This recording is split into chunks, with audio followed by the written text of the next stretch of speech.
हम सब सपने देखते हैं। हर रात हम एक ऐसी दुनिया में चले जाते हैं जो कभी अजीब, कभी शानदार, तो कभी कभी थोड़ी डरावनी भी होती है। पर क्या ये सिर्फ हमारे दिमाग की कोई रात की फिल्म है या फिर इनका कोई गहरा मतलब भी है? चलिए आज इसी सवाल की तह तक जाते हैं, क्योंकि अगर इतिहास को देखें तो पता चलता है कि कभी-कभी एक सपने में पूरी दुनिया बदलने की ताकत हो सकती है। जी हाँ, ये सुनने में थोड़ा अजीब लगता है ना? आइंस्टाइन की थियरी ऑफ रिलेटिविटी से लेके गूगल के आइडिया तक। सोचिए, इन सभी क्रांतिकारी विचारों की चिंगारी एक सपने से जली थी। ये हमें सोचने पर मजबूर करता है कि भाई हमारे अपने सपनों में कौन सी बड़ी बातें छिपी हो सकती हैं। तो आज की इस पड़ताल के लिए हम जेनिफर लेक्लेयर की किताब डिकोडिंग योर ड्रीम्स में दिए गए फ्रेमवर्क को देखेंगे। हमारा मकसद इस किताब में बताए गए तरीकों को निष्पक्ष रूप से समझना और आपके सामने रखना है। ठीक है, तो चलिए शुरू करते हैं। इस किताब के मुताबिक अपने किसी सपने को समझने का सबसे पहला कदम ये पता लगाना है कि वो सपना आ कहां से रहा है। और ये पॉइंट बहुत जरूरी है, क्योंकि इस फ्रेमवर्क में सपनों को बस एक ही तराजू में नहीं तौला गया है, बल्कि उन्हें उनके सोर्स के हिसाब से 3 अलग-अलग कैटेगरी में बांटा गया है। तो जरा इस स्लाइड पर नजर डालिए। किताब के हिसाब से सपने या तो ईश्वर की ओर से हो सकते हैं, जो हमें रास्ता दिखाते हैं या हिम्मत देते हैं, या फिर वो शारीरिक हो सकते हैं, मतलब हमारी अपनी चिंताएं, इच्छाएं या शायद रात में खाए गए भारी खाने का नतीजा। और तीसरा, वो शैतानी हो सकते हैं, जिनका मकसद सिर्फ डराना और धोखा देना होता है। मतलब निकालने से पहले सोर्स को पहचानना सबसे जरूरी है। अच्छा, तो मान लीजिए कि ये तय हो गया कि कोई सपना ईश्वरीय स्रोत से है, तो अगला सवाल ये उठता है कि ईश्वर इसके जरिए कहना क्या चाहते हैं? क्योंकि किताब के मुताबिक इन सपनों के भी अलग-अलग मकसद होते हैं। इन ईश्वरीय सपनों में से पहला टाइप है चेतावनी वाला सपना। इसका मकसद हमें आने वाले किसी खतरे या मुश्किल से आगाह करना हो सकता है, ताकि हम पहले से तैयार रह सकें। दूसरा है उद्देश्य बताने वाला सपना।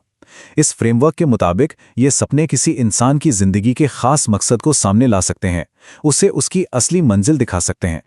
और तीसरा टाइप है रणनीति वाला सपना, जो मुश्किल हालात से बाहर निकलने या किसी लक्ष्य को पाने के लिए एक प्रैक्टिकल प्लान या रास्ता सुझा सकता है।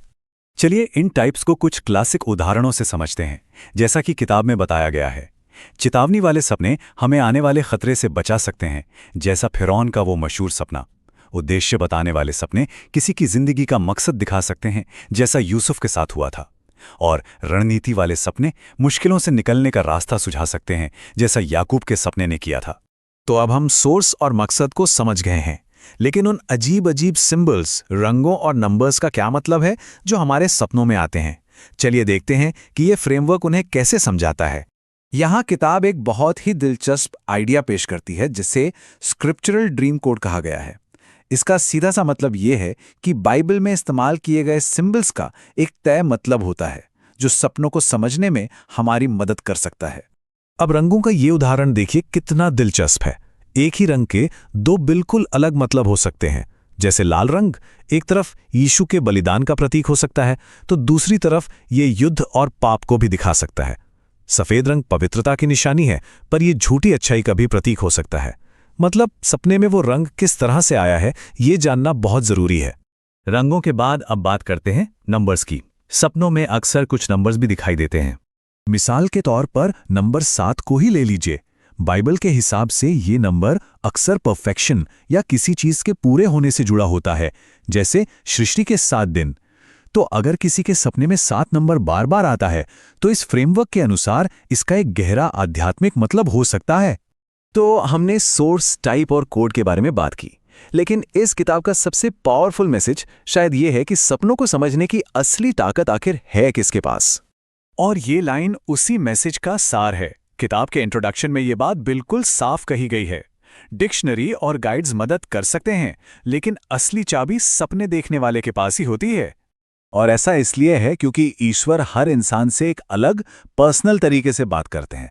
एक सिंबल का जो मतलब किसी एक के लिए है, हो सकता है किसी और के लिए उसका वो मतलब ना हो।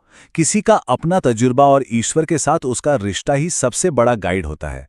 तो आखिर में ये सारी बातें हमें एक बहुत ही गहरे सवाल पर लाकर छोड़ देती हैं। अगर हमारे सपने सिर्फ यूं ही दिमाग में चलती फिरती तस्वीरें नहीं हैं, तो शायद ये वक्त है कि हम उन पर थोड़ा और ध्यान दें। क्या पता उनमें कोई ऐसा छुपा हुआ संदेश हो जो सिर्फ हमारे लिए ही हो।